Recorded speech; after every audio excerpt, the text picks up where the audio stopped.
எல்லோரும் நல்லா இருக்கீங்களா? நம்ம இன்றைக்கி இந்த பதிவில் பண்டைய தமிழர்களோட உணவு முறையில் முக்கியமான ஒன்றான சோளச்சோறு வீட்டிலே எப்படி செய்யலாம் அப்படிங்கிறத பற்றி பார்க்க போகிறோம். வாங்க பதிவுக்குள்ளே போகலாம். சோளச்சோறு செய்ய முக்கியமான பொருள் அப்படின்னு பார்த்தீங்கன்னா சோளம்தான். இதை சிகப்பு சோளம் அப்படின்னு சொல்லி கடைகளில் கேட்டிங்கன்னா கிடைக்கும். அதை வச்சு தான் இப்போ நம்ம சோளச்சோறு செய்ய போகிறோம். இதுக்கு முன்னாடி நீங்கள் சிகப்பு சோளம் பார்த்ததில்ல அப்படின்னா இந்த வீடியோ பார்த்து ரெஃபர் பண்ணிக்கோங்க. சோளம் நீங்கள் கடைகளில் வாங்கும்போது பார்த்தீங்க அப்படின்னா அதில் கல், தூசி, அப்புறம் சோளத்துலேயே இருக்க பொங்கு, அந்த மாதிரி தேவையில்லாத விஷயங்கள் நிறைய இருக்கும். அதை நம்ம முதல்ல சுத்தம் செஞ்சுக்கணும்.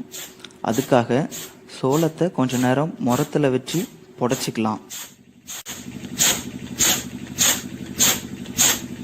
சோளத்தை புடைச்சதுக்கப்புறமும் அதில் இருக்க கல், தூசி, பொங்கு எல்லாம் சுத்தமாக போகாது.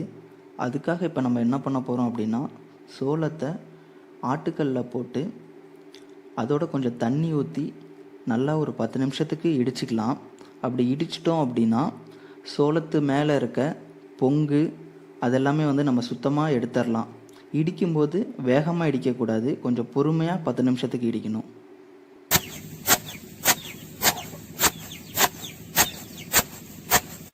சோளத்தை உங்களால் ஆட்டுக்கல்லில் போட்டு இடிக்க முடியல அப்படின்னா நீங்கள் மிக்சியில் போட்டு கூட அரைச்சிக்கலாம். மிக்சியில் போடும்போது உங்களுக்கு வேலை கொஞ்சம் ஈஸியாக முடிஞ்சிடும்.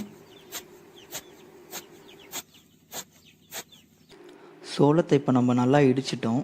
அதை எப்படி கண்டுபிடிக்கலான்னு பார்த்தீங்கன்னா மேலே இருக்க சிகப்பு கலர் பொங்கெல்லாம் நீங்கி வெள்ளை கலர் சோளம் நமக்கு தெரிய ஆரம்பிக்கும்.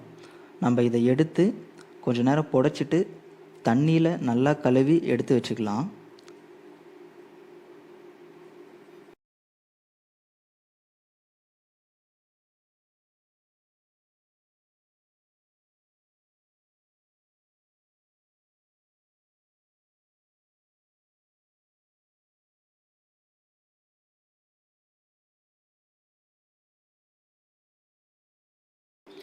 இப்போது நம்ம சோளத்தில் இருக்க கல், தூசி எல்லாம் போகிற மாதிரி அலசி அரிச்சு எடுத்து வச்சிட்டோம்.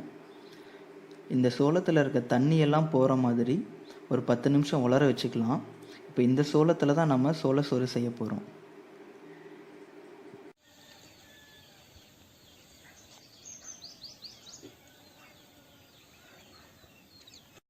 இப்போது சோளத்தில் இருக்க தண்ணியெல்லாம் நல்லா வடிஞ்சு அது இடிக்கிற பதத்துக்கு வந்துருச்சு. அதை நம்ம ஆட்டுக்கல்லில் போட்டு நல்லா ஒரு 10லேருந்து 15 நிமிஷம் வரைக்கும் இடிச்சுக்கலாம்.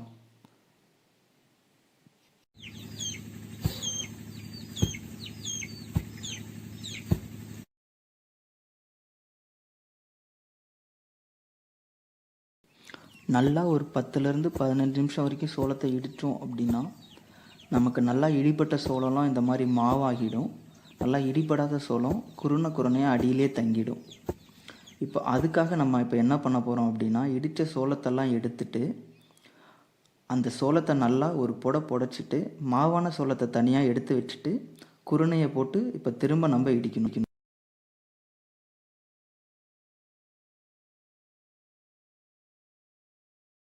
இப்போது நம்ம நல்லா இடிபடாத குருணையை எடுத்தாச்சு. அதை திரும்ப ஆட்டுக்கல்லில் போட்டு ஒரு 10 நிமிஷம் இடிச்சுக்கலாம்.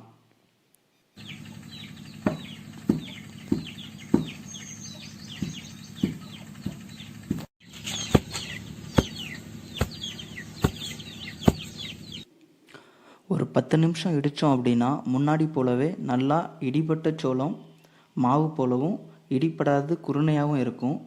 அதையும் எடுத்து முன்னாடி மாதிரியே சலித்து குருணை தனியாக மாவு தனியாக எடுத்து வச்சுக்கலாம்.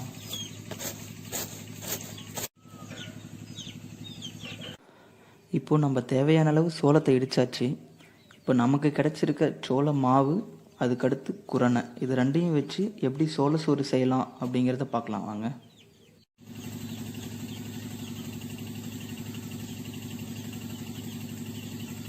நம்ம 1 கிலோ சிகப்பு சோளம் எடுத்திருந்தோம். அதை நல்லா இடித்ததுக்கப்புறம் அதிலிருந்து 200லேருந்து 250 கிராம் குருணை, ஒரு 700லேருந்து 800 கிராம் வரைக்கும் சோள மாவு நமக்கு கிடைக்கும். இப்போது அந்த சோள குருணையை வேக வைக்கிறதுக்காக குக்கரில் ஒரு 2.5 லிட்டர் அளவு தண்ணி பிடிச்சி அது கொதிக்கிற வரைக்கும் வெயிட் பண்ணி நம்ம வச்சுருக்க சோள குருணையை போட்டு நல்லா கிளறி விட்டுட்டு குக்கர் மூடி போட்டு ஒரு 2 விசில் பக்கமாக விட்டுருவோம். விட்டு எடுத்து வச்சுக்கிட்டோம் அப்படின்னா, அதுக்கடுத்து அதோட கொஞ்சம் தண்ணி ஆட் பண்ணி நல்லா கொதிக்கிற வரைக்கும் வெயிட் பண்ணலாம். சோள மாவு நிறைய இருக்கிறதுனால நம்ம குக்கரில் போட்டு கிண்ட முடியாது. அதனால் நம்ம பாத்திரத்தை மாற்றிட்டு குருணை நல்லா கொதிக்கிற வரைக்கும் வெயிட் பண்ணுவோம். குருணை நல்லா கொதிச்சிருச்சு அப்படின்னா, அதை விட நம்ம வச்சுருக்க சோள மாவை கொஞ்சம் கொஞ்சமாக அதோட சேர்த்து கிண்டலாம். சோள சோறை மண் சட்டியில் செஞ்சோம் அப்படின்னா அதோட சுவை ரொம்ப நல்லாயிருக்கும். ஆனால் அந்த குருணை வேகிறதுக்கு நமக்கு ரொம்ப டைம் எடுத்துக்கும். அப்படிங்கிறதுனால இப்போ நம்ம குக்கரில் போட்டு கொஞ்சம் சீக்கிரமாக வேக வச்சுட்டோம். சோள மாவு எல்லாத்தையும் கலந்ததுக்கப்புறம் ஒரு 15லேருந்து 20 நிமிஷம் வரைக்கும் கொஞ்சம் கேப் விடாமல் நல்லா கிண்டிக்கலாம். நம்ம கேப் விட்டோம் அப்படின்னா அந்த சோள மாவு கட்டி கட்டியாக ஆகிடும் உள்ள. அதனால் கேப் விடாமல் நம்ம நல்லா ஒரு 20 நிமிஷம் வரைக்கும் கிண்டிட்டோம் அப்படின்னா அந்த சோள மாவு எல்லாம் நல்லா வெந்து அந்த சோள சாப்பாடோட மனம் நமக்கு நல்லா தெரிய ஆரம்பிக்கும். அந்த மனம் வந்ததுக்கப்புறம் ஒரு 5 நிமிஷம் நல்லா கிண்டிட்டு அதுக்கப்புறம் அடுப்பு ஆஃப் பண்ணிட்டோம் அப்படின்னா நமக்கு சோளச்சோறு ரெடி ஆகிடும். வெற்றிகரமாக சோளச்சோறு செஞ்சு முடிச்சிட்டோம். இப்போ அதுக்கான பெஸ்ட் சைட் டிஷ் பருப்பு குழம்பு எப்படி செய்யலாம் அப்படிங்கிறத பற்றி பார்க்கலாம் வாங்க. பருப்பு குழம்பு செய்ய 1 டம்ளர் பருப்புக்கு 2 டம்ளர் தண்ணி குக்கரில் எடுத்துட்டு அதோட 2 ஸ்பூன் விளக்கெண்ணெய், 2 ஸ்பூன் மஞ்சள் தூள், அப்புறம் ஒரு தக்காளி, 3 பச்சை மிளகா, அப்புறம் ஒரு 2 ஸ்பூன் சாம்பார் பொடி சேர்த்துப்போம். அதோட சாம்பார் பொடி சேர்த்துட்டு ஆல்ரெடி நம்ம ஊற வச்சு கழிஞ்சி வச்சுருக்க பருப்பை அதோடு சேர்த்து குக்கர் மூடி போட்டு ஒரு 3லேருந்து 4 விசில் வரைக்கும் விட்டு எடுத்து வச்சுப்போம். நல்லா இப்போ பருப்பு வெந்திருக்கும். அதை நல்லா மற்ற வச்சு கடைஞ்சிக்கலாம். பருப்பை இப்போ நல்லா கடைஞ்சாச்சு. அதை தாளிச்சிட்டோம் அப்படின்னா பருப்பு குழம்பு ரெடி ஆகிடும். ஒரு சட்டியில் 1 ஸ்பூன் எண்ணெய் விட்டு நல்லா காயிற வரைக்கும் வெயிட் பண்ணி அதோட 1 ஸ்பூன் கடுகு, ஒரு 3 வரமிளகா, அதோட கருவேப்பிலை, ஒரு 2 பச்சை மிளகா, தக்காளி 1 அதெல்லாம் ஆட் பண்ணிவிட்டு அதுக்கப்புறம் அதோட நம்ம வச்சுருக்க ஒரு வெங்காயம் எல்லாத்தையும் சேர்த்து நல்லா வதக்கிக்கலாம்.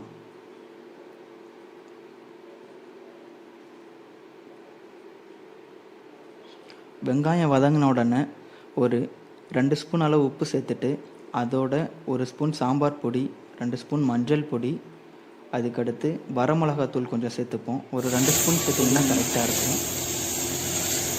அதெல்லாம் சேர்த்து நல்லா எண்ணெயில் வதங்குற அளவு கொஞ்ச நேரம் வதக்கிட்டு நம்ம கடைஞ்சி வச்சுருக்க பருப்பை அதோடு சேர்த்து கொஞ்ச நேரம் கொதிக்க விட்டோம் அப்படின்னா நமக்கு பருப்பு குழம்பு ரெடி.